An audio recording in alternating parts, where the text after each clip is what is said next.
الحمد للہ رب العالمین والصلاة والسلام علی سید المرسلین اما بعد فاعوذ باللہ من الشیطان الرجیم بسم اللہ الرحمن الرحیم۔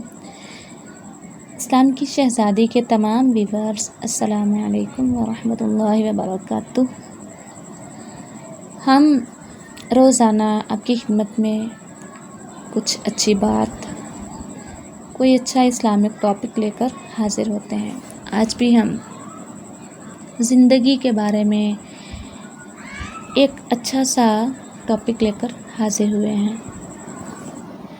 آئیے اس سے پہلے ہم درود پاک کی فضیلت سن لیتے ہیں۔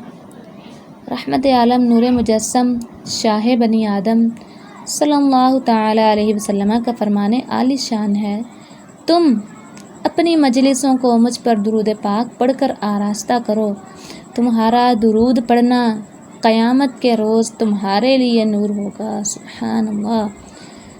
صلو علی الحبیب صلی اللہ تعالی علی محمد صلی اللہ تعالی علیہ وسلم۔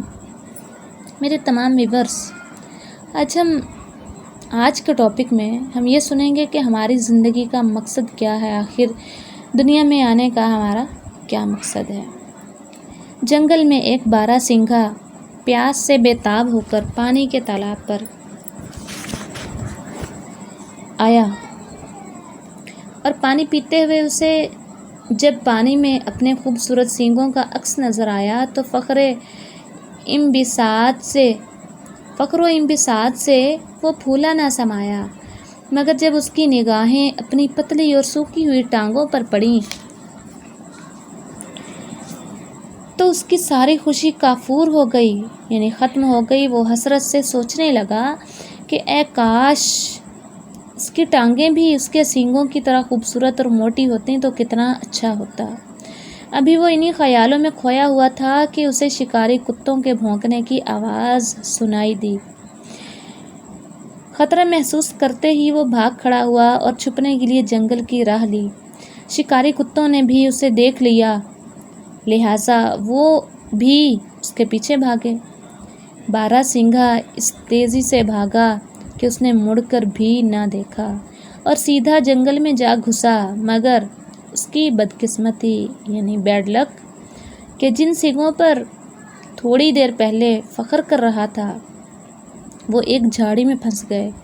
اس نے سینگوں کو جھاڑی سے نکالنے کی کافی کوشش کی مگر کوئی فائدہ نہ ہوا اور آخر کار شکاری کتے اس کے سر پر جا پہنچے اور یوں وہ اپنی جان سے ہاتھ دھو بیٹھا۔ کوئی چیز بھی بے مقصد نہیں ہوتی میرے تمام پیارے پیارے ویورز۔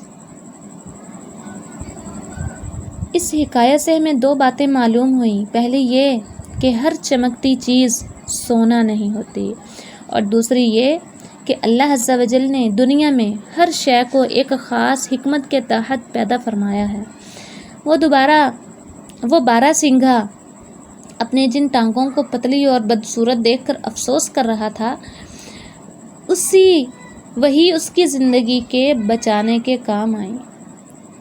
انہوں نے ہی اس کی زندگی بچائی، انہیں ٹانگوں نے، اور جن سینگوں پر اسے ناز تھا وہ اس کی جان کے خاتمے کا سبب بن گئے۔ یاد رکھیے، جب اللہ عز و جل نے دنیا میں ہر شے کو اپنی حکمت کے تحت ایک خاص مقصد کے لیے پیدا فرمایا ہے تو ہمیں اللہ تعالیٰ کی عطا کردہ ہر نعمت کی قدر کرنی چاہیے اور کبھی بھی کسی نعمت کو حقارت کی نظر سے نہیں دیکھنا چاہیے، خواہ وہ ایک پتھر ہی کیوں نہ ہو، کیونکہ مذکورہ بارہ سنگھے کی طرح جو شخص اللہ عز و جل کی عطا کردہ کسی نعمت کو حقارت کی نظر سے دیکھتا ہے یا اس کی قدر نہیں کرتا تو وہ ہمیشہ نقصان اٹھاتا ہے اور بعد میں پچھتاتا ہے، مگر اب پچھتائے کیا ہوت جب چڑیاں چگ گئیں کھیت۔ تو ہمارا آج کا ٹاپک پورا ہوا۔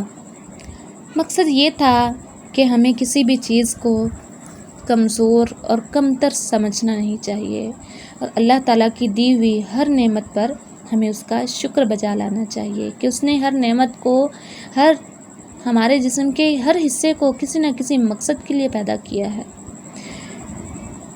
اور میرے تمام ویورز، آپ سے التجا ہے اگر ہماری یہ ویڈیو آپ کو پسند آئی ہو تو ضرور ہمارے اس چینل کو سبسکرائب کیجیے، لائک کیجیے اور اپنے دوستوں کے ساتھ شیئر کیجیے اور کمنٹس میں اپنی رائے کا اظہار کیجیے۔ شکریہ۔